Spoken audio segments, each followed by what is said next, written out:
So I'm here today with Dayna Del Val, who I've known for quite a while now, it feels like. And she was also a guest on this same podcast, The Winding Road. And we talked in December, but I think I got the episode published in April. Okay.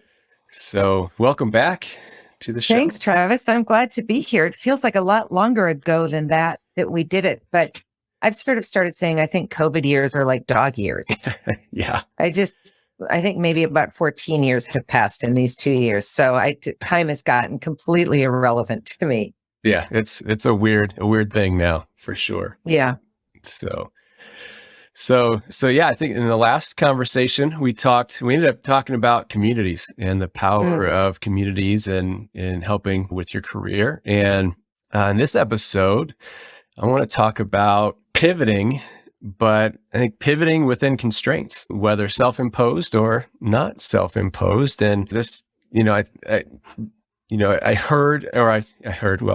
was reading Dory Clark's book, The Long Game, but I was also listening to it on Audible on runs. So I did hear it. And you were mentioned in that book about a career pivot that you had to make early on. And so I thought that would be a great topic to talk about. So sure. So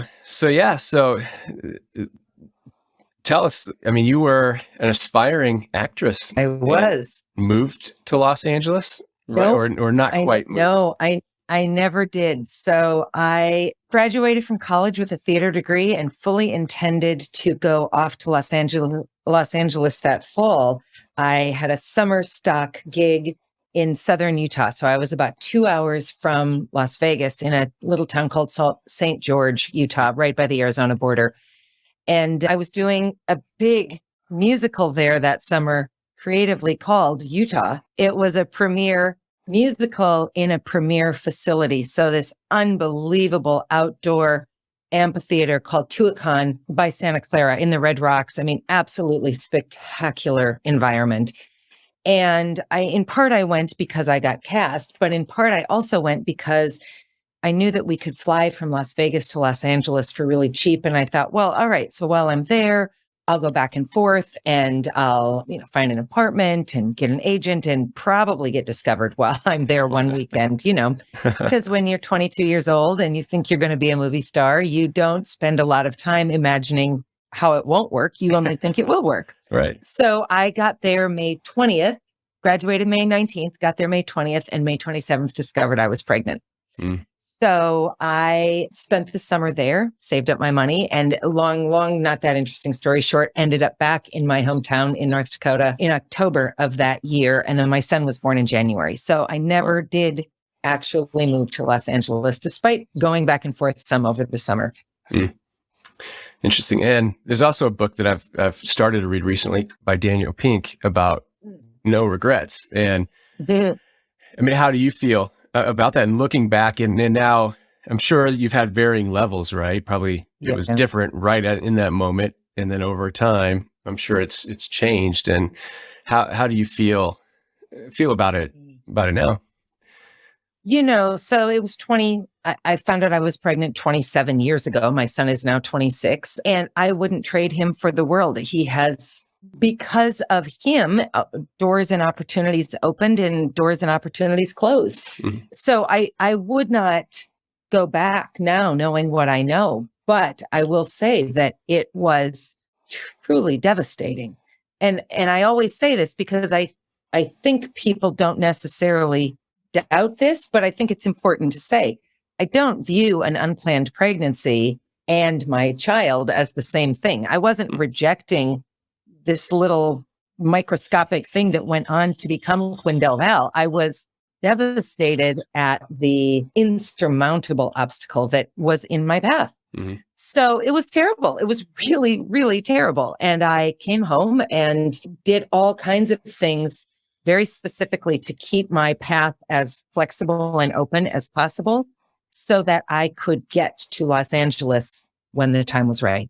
And it probably wasn't until I was 38, 39 years old that I thought, I don't think I'm going to Los Angeles. So for 15 or 16 years, I really hung on to that. Wow. Yeah. Wow. And what was there a certain event that happened that kind of just changed it for you, or was it just Um, kind of a gradual realization? I think it was, first of all, Hollywood is not the place where what they're crying for is middle-aged women. So I sort of aged out of the typical Hollywood actress. I think my life started to take on meaning and purpose in very different ways, but in ways that still utilized all of the same qualities and assets and skills that made me a good actor in the first place. And it's important to note, I've done an incredible amount of acting from here. I mean, I'm a SAG-AFTRA union actor. I've done tons of commercials, tons of voiceovers. I've done some small films. I've done a lot of acting. In some ways, I've had a better career than friends who lived on either of the coasts because the competition in North Dakota is much, much smaller, you can imagine. Yeah. But I think it really was for me that I started to expand how I thought about what it meant to be an actor. And what I say now is that I am absolutely still a performer, except now I'm telling my stories. I'm not interpreting somebody else's. And that was a really powerful shift that actually I would say has only been in my life for the last 3 years. So it was a long, long time coming. I really held on to that dream and did other things that were interesting along the way, but always with that very clear and present in the background of this is all fine, but it's not what I'm supposed to be doing. What I'm supposed to be doing is making films in Hollywood. Yeah. And that perp that you mentioned, and this is one of those brain fog moments where I had it and got it up to the point I'm of with you. delivery and it was gone. So the purpose that you mentioned when you were wanting to be an actor in Los Angeles, Hollywood, to then pivot that to where you're at now was the original purpose? Was it what you wanted? Was it internal, or were there some external factors that you thought that, I don't know how to say this, like, you thought you would impress other people if you were doing that? So really you were doing it for other people and not for you. And how much of that was there? Like a little bit of both, or mostly one or the other? It's an interesting question. I would say it was 90% for me. I think I always my whole life knew that I was an ascending star, for lack of a better phrase. And it was always just a matter of time for me. And that continues to be true, which makes many people look at me like I've got, a fourth hole in my head, because I live in Fargo, North Dakota. I am decidedly middle-aged. I've had a perfectly fine career, nothing extraordinary. I'm nobody's household name, those kinds of things. But what I say to that is, it is coming. It's coming in a different way than I imagined that it would, but it's always been an internal drive of mine. And it's funny because when I first started articulating it, in my early to middle teenage years, of course, there was no social media. There was no way to access any of the celebrity that we understand today. So I always say to people, I didn't want to be a movie star I have 1 million plus followers on Instagram and I'm an influencer and people pay me to show up at parties. I wanted to be an actor who made films. So for me, that was how I expressed my creativity. It was how I felt most alive and powerful, how I felt like I was my truest self when somebody hit the board and said action. So I still feel that way, except I've adapted it and I'm directing it now, which is something I never thought I would want to do. So I have some live streams and I do all this writing and I have created this a course and I'm a professional speaker. And so all of the skills, like I said, all the skills that made me a good actor have seamlessly transitioned over to this other thing. And you could ask the same question. Well, how much of it is driven by an internal desire and how much of it is an external desire to be known? And I would say that percentage is about the same. I am a performer. I am a in front of people personality. I just am. And that doesn't mean that I don't love to be by myself or that I'm not comfortable one-on-one, but I am at my absolute most favorite place standing under spotlights. And it sounds like you embrace being an artist, not a brand. And some people want to be the brand, and the artist piece is how they get there, it seems like, right? Sure. Yeah, that's an interesting way to think of it because, of course, I am developing a brand because you can't be a professional speaker who doesn't have a brand. Yeah. And my brand is myself. So I think it's a little bit tricky because it sounds kind of disingenuous to say, well, I just, it's not about being an influencer of some sort. Well, of course it is, because I want people to want to hear my content and engage with my writing and hire me to be with employees and audiences and all those kinds of things. But again, it's coming from a place of hard-earned lessons, one, as opposed to just, I happen to look a certain way or I happen to have been in the right place at the right time. And so now all of a sudden I have a line of perfume and clothing behind me or, whatever. How much, you mentioned being in the right place at the right time. And I think about that a lot. And sometimes, especially weeks like this when I have COVID and I'm exhausted and just doing anything seems like a Herculean effort. And I just wonder, man, why do I want to post anything on LinkedIn? Why do I want people to notice? Why can't I just do what I do and let serendipity take effect? How much do you believe in serendipity versus like feeling like you have to be out there in front of people constantly? That is such a great question. I wish I could give you a definitive answer. I mean, I think let's use Reels as an example. So, I don't think Reels are impossible on Instagram, but I'm not really in that realm. And the other day I thought, all right, fine. I'll just go make some Reels. How hard could it be? 4-year-olds are making Reels on Instagram. Well, it turns out it wasn't quite as simple as I wanted it to be. And then I started to feel like, why in the world am I giving time to this thing in the hope of getting more likes? Unfortunately, what social media has done, I'll just say for myself, but I don't think I'm unique to this. What social media has done is it's sort of shot us all back to about 6th grade, where we really hope that the cool kid notices us and that the dorky ones don't. And that's exhausting. Yeah, it is. Who wants to go back to junior high for any reason at all? Exactly. And yet I feel like I'm sort of trapped in that loop of you got to do the work, you got to show up, you got to be seen, you got to look consistent, you got to be there all the time, all the places, doing all the things. Well, do you?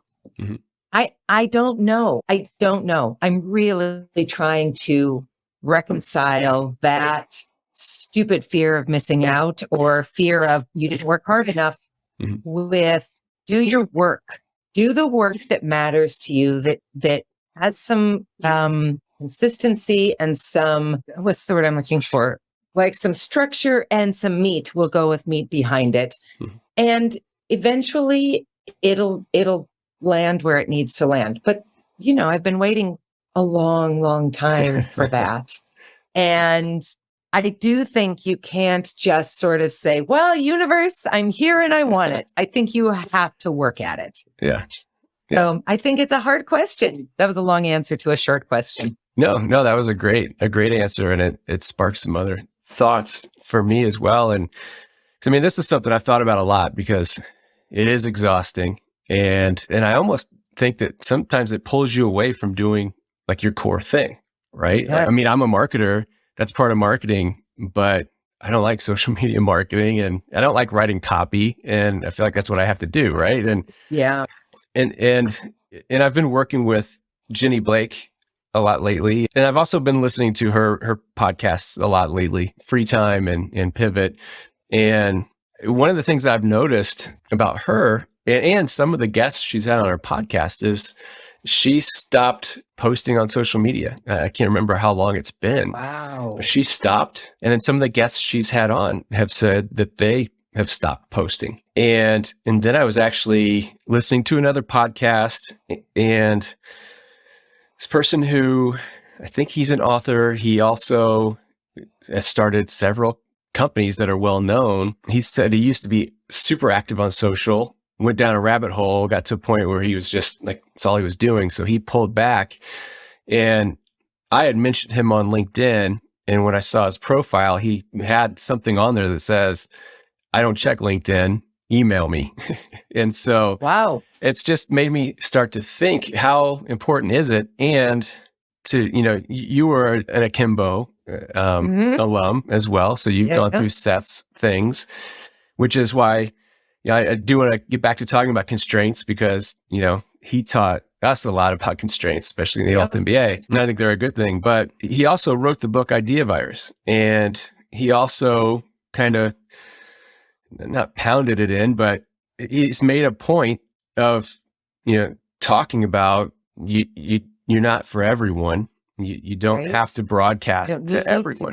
Yeah. Yep. And so with those things in mind, that's what I've been thinking about a lot is it possible to just kind of go back to the old school word of mouth and maybe let everybody else on social do the work for you, to where you do such a great job at what you do at your core proficiency that others talk about you and they spread the word and they do that social talking for you, frees you up to just focus on who you're for and doing what you do really, really well for who you're for. And so I've thought about that a lot, because I am getting kind of exhausted and I only focus on LinkedIn, and I'm exhausted by LinkedIn. So what are your thoughts on that? I love it. I love it so much. And I'm sitting here thinking, yeah, but can you do it? And I'm here to tell you, I don't know if I can. So a year and a little bit ago, I made a decision that I was going to cut my Facebook friends list way down. I had 1,800 people, and I felt like I no longer had any control of the time I spent on Facebook. I was just out of control with it.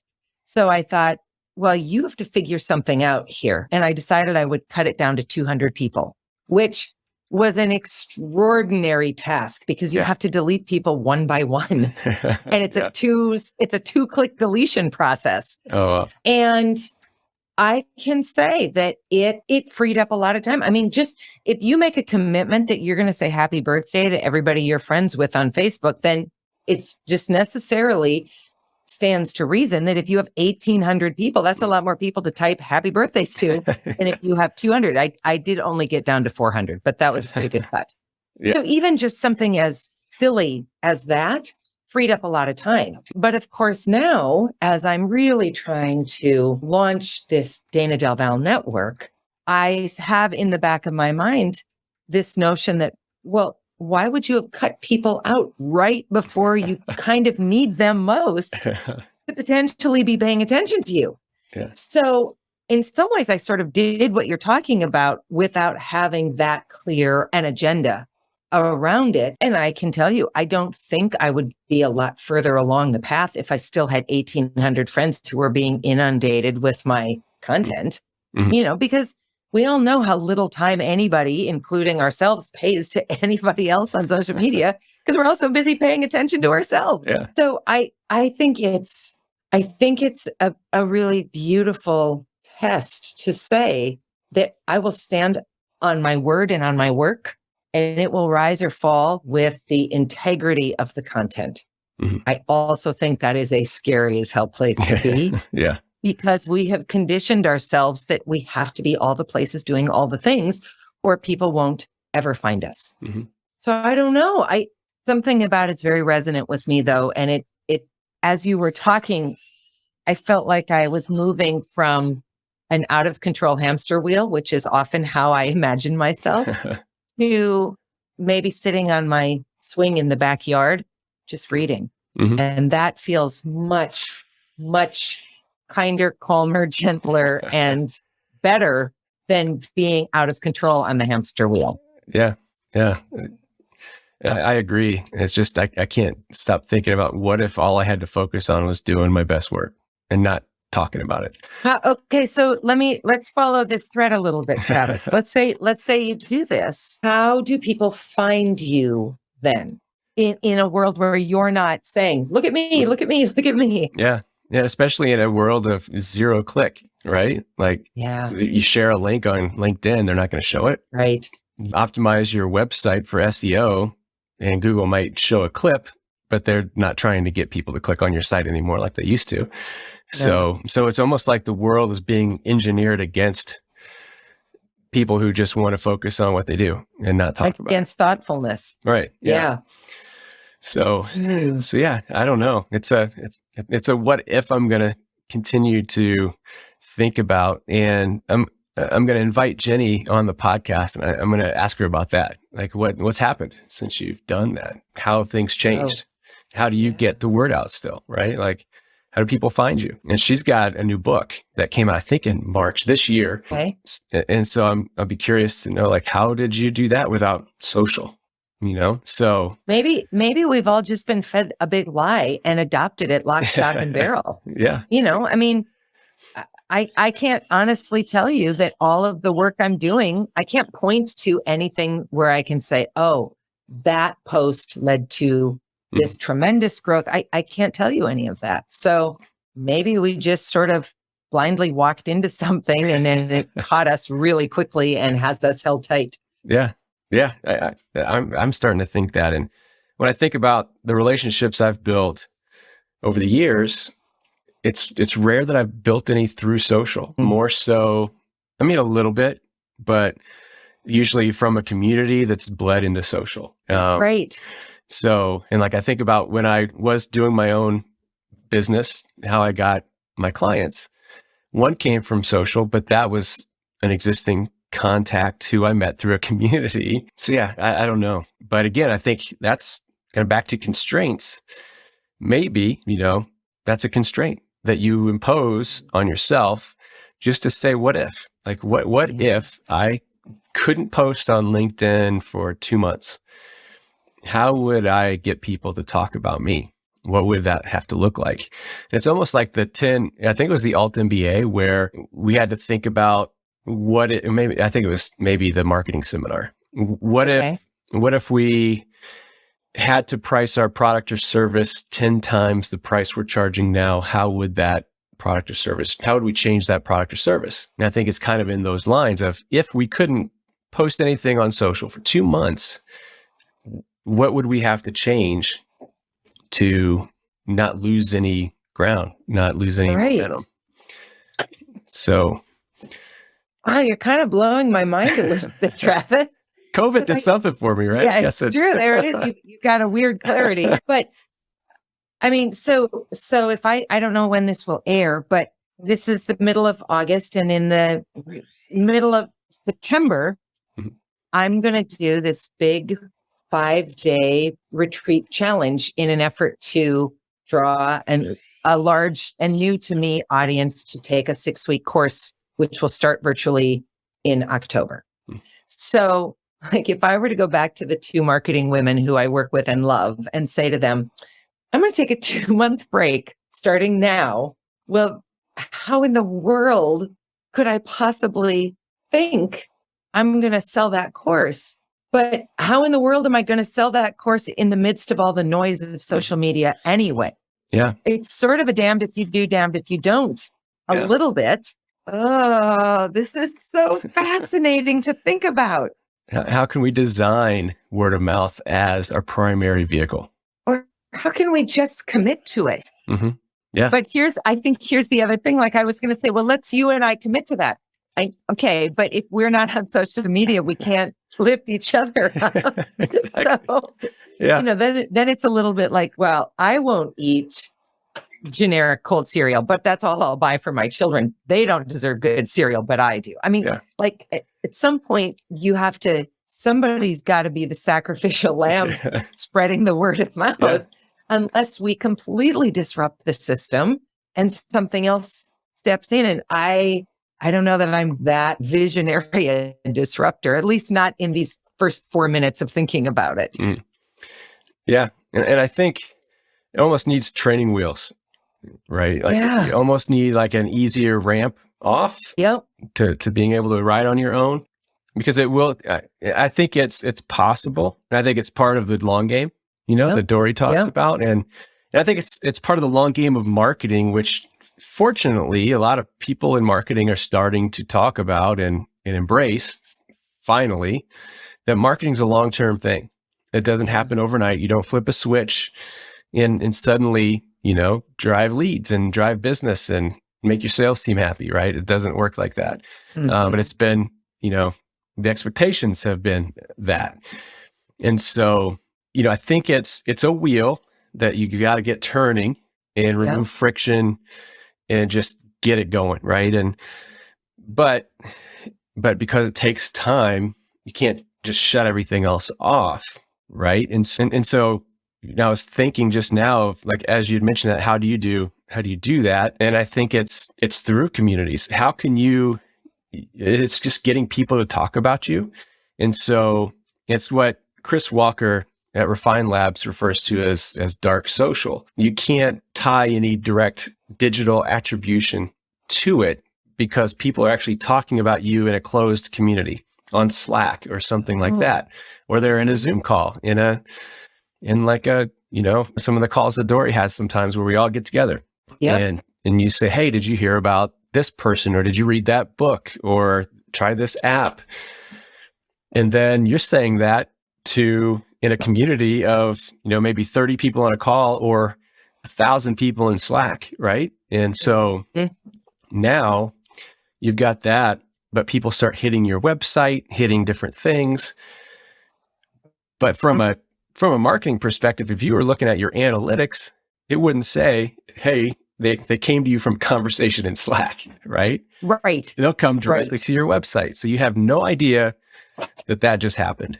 And so how do you design more of that to get in? And if you think about it, like with our efforts on social, we're shotgunning, really. We try to get following that is our people, but it's not. It's never 100%.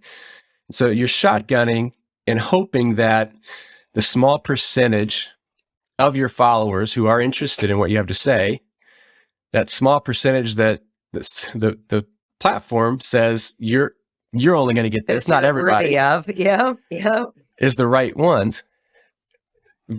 So how many of the right people are you actually hitting? Whereas if word of mouth might be slower, it might be fewer people, but the people who are telling the other people are telling the right people. Right. Because in that conversation, something happened, something was brought up where you were sparked. You said, oh, you were the connection. Oh, here's the answer to your problem. This book or this person, you should check them out. How can you be that connection in that conversation? It's funny because I'm thinking back to junior high again, but I'm thinking about, I was and continue to be a voracious reader. Well, how did I find books in junior high? My friend would be reading a book in homeroom, and I would say to her, I want to read that next. and it was all about the relational connection, because I knew if she liked it, I would like it, because we had a lot of commonalities. And then I'm thinking about my day job. So I'm the CEO of a arts umbrella nonprofit organization, and I do next to no marketing of myself. I mean, we certainly market the organization and those kinds of things. And we're on social media, but not like I was when I first started. And 95% of every new conversation I have starts with, boy, thanks for taking my call. I talked to 10 people and they all said, you have to talk to Dayna Del Val. It's as old school and traditional as it gets, because my social proof in this small bubble of people who care about the arts in this small Midwestern community is high. So I guess what I'm thinking as I'm listening to you talk is those of us who had a very clear pre-internet, pre-social media world do know what it looks like to be the person that other people recommend based on personal interaction, community, observation, all those kinds of things, because that was how it happened then. And isn't it funny how quickly we threw out systems that worked and adopted this new thing, which we actually don't have a tremendous amount of evidence to say does work. Yeah. Or even influence over, direct influence. Right. It's an algorithm. Right. Yeah. Yes. And it's an algorithm decidedly disposed against small town, middle-aged, uninfluential people, certainly from the middle of the country. Yeah. Wow. Yeah. Who they reward for time on site. I'm right? I'm sort of tempted to say to you, let's make a X number of time commitment and then let's get back and see how it went. I don't think I could do it in these 2 months. Yeah. But I do think, there is something here that I think we can't ignore. There is truth to this query, and we could decide to adopt it and try it. I'll just speak again for myself. It's not like I've got 12 million followers who will fall apart if I just step away from social media for a while. No one will know or care.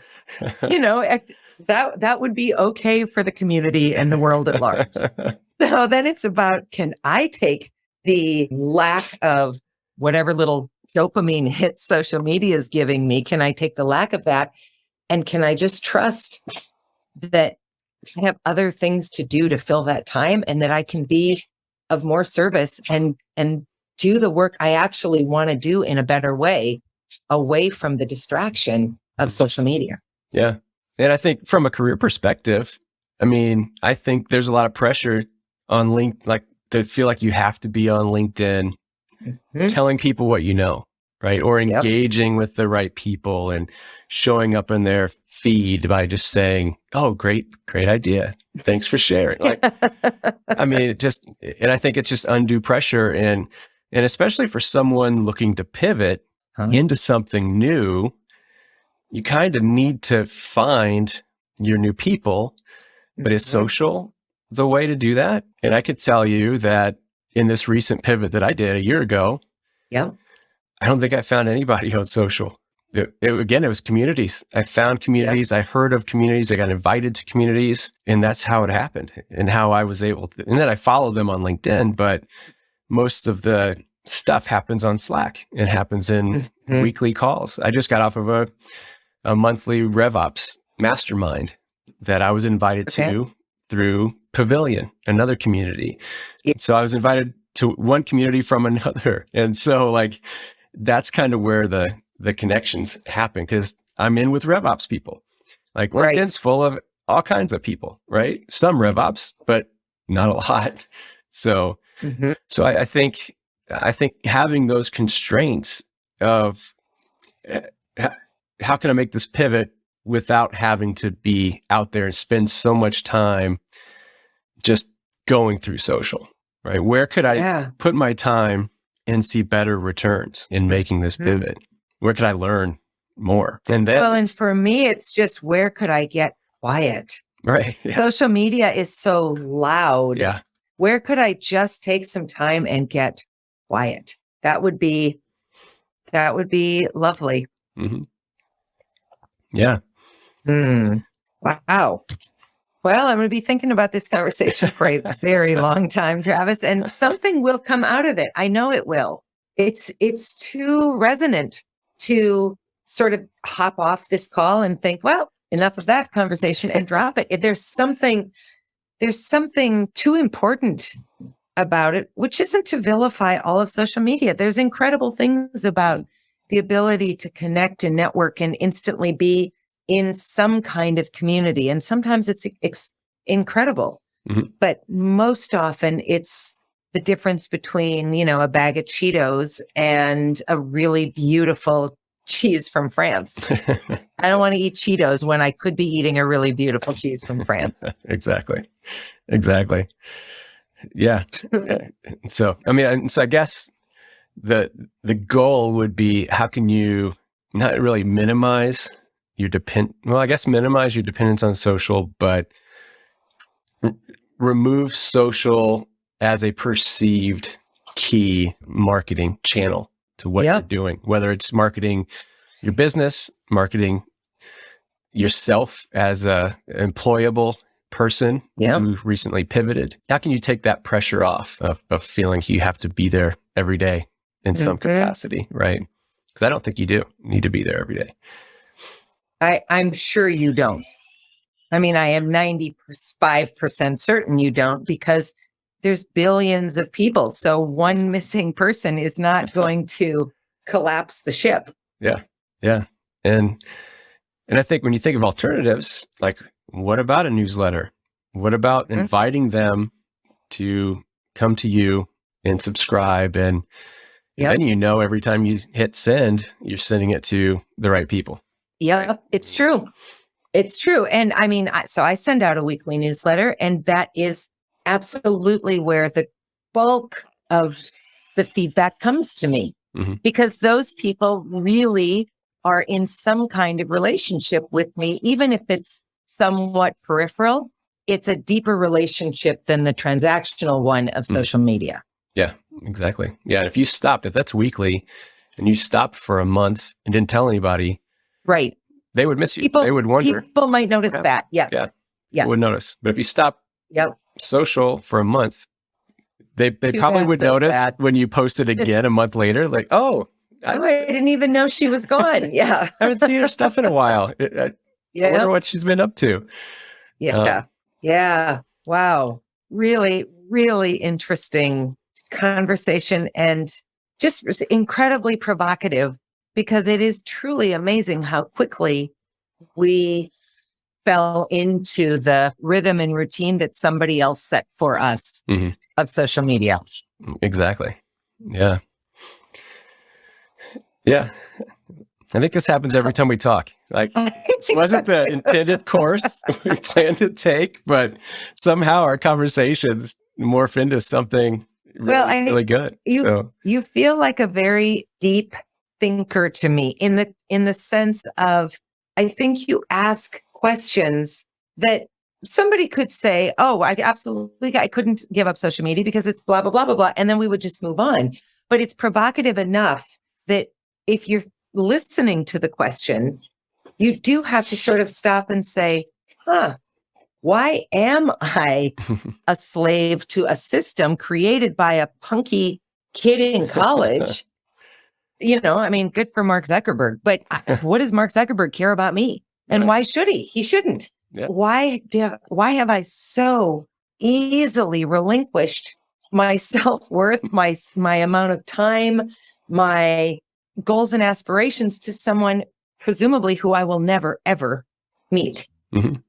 Yeah. So you can't ignore that question. Yeah. And as you were mentioning that, the self-worth, that sparked another question for me of seeking reassurance, right? Like, a lot of it is we're seeking reassurance. How we post something and we check back, not to look at the feed and look at other people's stuff, to see who's commented on our stuff, who's liked it, us, right?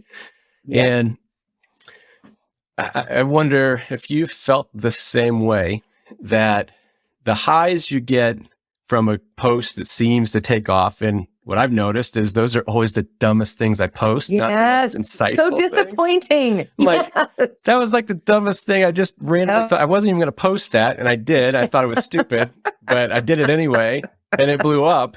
But this one I really thought about for a long time, and wrote it, rewrote it, posted it, and got like 20 views and 2 likes. Yep.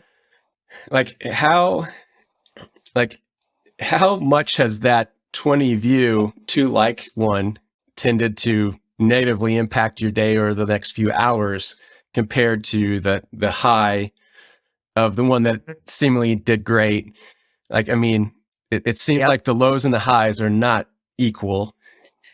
And I think about, so I taught college freshman English mostly to international students for 10 years. So 2 sections a semester, 44 kids, 88 a year. So about 900 students. well, I can tell you in 900 students, there are 3 really negative ones. I'm not saying I never had any other negative teacher evaluations, but 3 that really sort of took my breath away. Those 3 come instantly to mind. I haven't taught in 12 years. They come instantly to mind. I believe I've identified who those 3 students were, and they carry 95% of the weight of 10 years of teaching of approximately 897 well, good or amazing evaluations. yeah, So I think your question is spot on. The one that matters that nobody pays attention to feels like it is such a confirmation of your lack of worth. And the one that either meant something to you and does well, or meant nothing to you and does well, that does well, you go, oh, that's fine. And you move on because you're like, presumably now that's your new bottom. right. Yep. Well, that's not how it seems to work. At least it doesn't work that way in my world. Yeah. The new bottom, you saw what could happen, and now you just are chasing that, right? Yes. And you don't get it. And you don't know when you're going to get it because it's an algorithm. It has really not a whole lot to do with what you've posted. It's who happened to see it, when did they engage, and who are their followers, and who saw it of their followers. And you have no control, but yet it can have such an impact on your emotions, which then has an impact on your work, right? And your day and your family and your life. And so is that, that's another part of, is that worth it? Yeah. I mean, I think we know it's not. Yeah, exactly. I mean, it's sort of like, you'll hear someone say, oh, I drank too much last night. I woke up totally hungover. I'm never drinking again. We know that we aren't going to, we believe we aren't going to do that. And then, I'm never going to eat so much again, whatever. We make these grand proclamations and then we fall right back into it. We know it's not worth it. I'd love to meet the person who says, no, my life is infinitely better because of social media. Yeah. My sense of self has gone through the roof and I love everything about myself because of social media. I don't think that person exists. No, I don't either. And I mean, ultimately, this is sort of an embarrassing conversation because it's sort of like, I don't view myself as an Einstein, but I view myself as at least quasi savvy. And I've just bought into this thing hook, line, and sinker, and bought into all of the SEO and search engines and blah. I've bought into all of it. Yeah, because it's designed on psychology. So yeah, that's true. And it's hard to fight something that's hardwired. It's being triggered. Yeah, it's hardwired, right? So. Yeah, it's astonishing. Yeah, it is. So I think at the end of the day, if you're making a career pivot, you don't need social media as much as you think you do. Right? I think that's true. I don't think you do. I think that's absolutely true. So I guess we have to decide when we're going to try it, Travis. I know. See if our lives tank or if we just have like the 2 most productive months of our lives. Yeah. It's a really interesting constraint. And I am just to try to, for 1 second, stay on your original intended topic. I am an enormous believer in constraints. I say all the time in my day job, artists produce their best work when someone says to them, here's how you must, or here's what you must create inside of. Because if you say to someone, the sky is the limit, that's overwhelming. Right. We all do better with some boundaries. Oh, yeah. That's why children need good parenting. And I think that quality stays true for us. If someone says you can have anything you want, how can you even comprehend that? It's better to know you're inside this realm, this world, this box, this, however you want to think of it. Make the best of that. Yeah. I think there's something really valuable to that. Yeah, I think so too. And maybe it comes to like setting our own constraints, but doing it in a way that is also helping us work, like Dory mentions in her book, the long game about working in waves, right? Like, so what if for a few months, it's not like you're quitting, you're shifting focus, right? You're focusing your energy here, and then maybe you'll pivot back and pick that up when you've completed this big thing, and then maybe you switch again and you have another big thing that all of your energy is focused on that, not social, not anything else. And you just kind of work it in waves as just part of your annual process, right? Of how you work. That feels very compelling to me because, again, it's not all or nothing. I'm not prepared to say I'm deleting all my social media accounts. I will never get on the internet again. I'm not prepared to say that, but I am prepared to think about, all right, what does a 1 week sabbatical, just as get your toes wet. What does a 1 week sabbatical look like? It looks like nothing to everybody else. And to me, it could be incredibly seismic. The notion of waves. I had kind of forgotten that that's how she talks about that work cycle, but you're right. Just all in, remove the distraction. And then when the all in is done, then you can look to see what's the next way you want to give your focus. Yeah. Yeah. That's kind of what I'm doing with these podcasts. And it's based on some of the stuff that I've talked about with Jenny in our coaching sessions. And, I was trying to maintain a podcast by trying to record an episode every week or every couple weeks and be on this cadence. And it was just tough because things would come up and it was just kind of hard. And so she had mentioned, well, what if you just did it all at once? Because I guess John Lee Dumas, is that his name? I guess he'll do like a big chunk of his podcasts like all in one day. And and just knock them out. Like just block off that day and say, this is when these podcasts are going to happen. Record them all and then start to release them. And so I'm doing that. I've got a constraint of a baby coming in September. You have another baby coming? Yeah. Oh my gosh, congratulations. Thanks. Yeah. September 20th. Oh. So yeah. Overwhelm has begun. I would think so, because you already have 3? 2. Okay. Yeah. So this is going to be the third. So this is going to be the outnumbered one. So all right.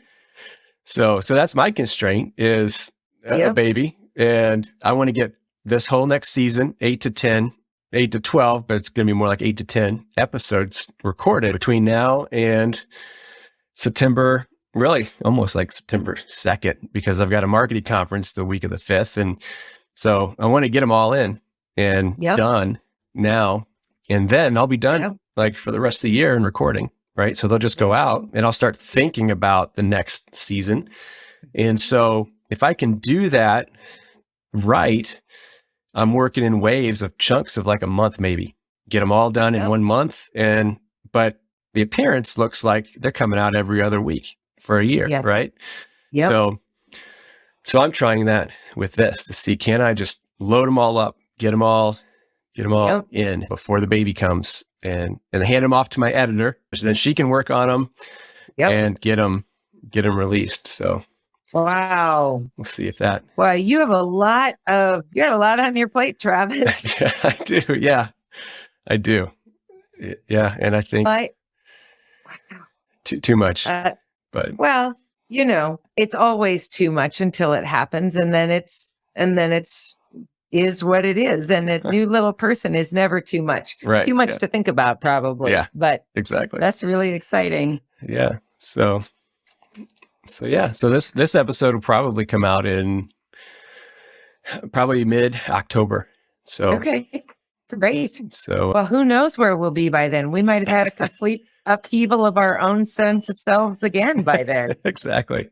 Yeah, exactly.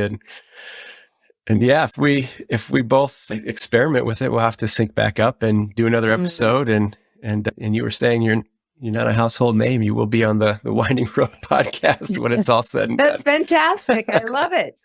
I love this podcast. No, really and truly, there is something I need to really spend some time on with this conversation, because it, how sometimes someone will say something and it sort of just like hits you square between the eyes and you think, all right, that was a bigger thing than just a casual sentence said in passing. There was something sort of universal for you to hold on to here. That feels like this. Mm-hmm. And so I actually look forward to digging into it a little bit, because I'm pretty certain I'm going to discover some stuff I would never, ever, ever have come to without this prompt from you. So I really appreciate that. Yeah, I appreciate you coming on and riffing with me on it. And I think it all comes back to becoming a recognized expert too, right? Like, yeah, that's why it's recognized. So yeah, which is the workshop that Dayna and I have both done through Dory Clark. Yeah. And I think that's a key aspect of it. Is social media expects us to pronounce that we're the expert, whereas how can we become the recognized expert, right? So yeah, we'll and that. Absolutely. Oh, thank you. Yeah. So how could people find you if they want to track you down on social and find out that find me on social media? Find out that you've taken a break for a while. How can they join your newsletter? Thank you. That's a better way to do it. You could go to my website, and let me give you the /on it. So DaynaDelVal.com/rediscover will let you sign up for the newsletter. And my name is DaynaDelVal.com/rediscover. Yeah, then you'll get my Sunday newsletter, which is all I do. So you won't get 42 other emails a day from me, I promise. You'll get a few when you first sign up as sort of a welcoming thing, and then it just becomes a weekly newsletter. And for the moment, I'm on other social media, but by the time this airs, who knows, I may have taken a complete Luddite hiatus. So we better just stick with the newsletter. Nice. And I'll put that in the show notes for people to click on. And so thanks again for coming on. It's always great to catch up, and we'll definitely have to do this again, make this a regular part of the show. Oh, I so enjoyed it. I cannot wait to follow up with whatever sparks from Miss Travis. So thanks so much. Yeah, thanks.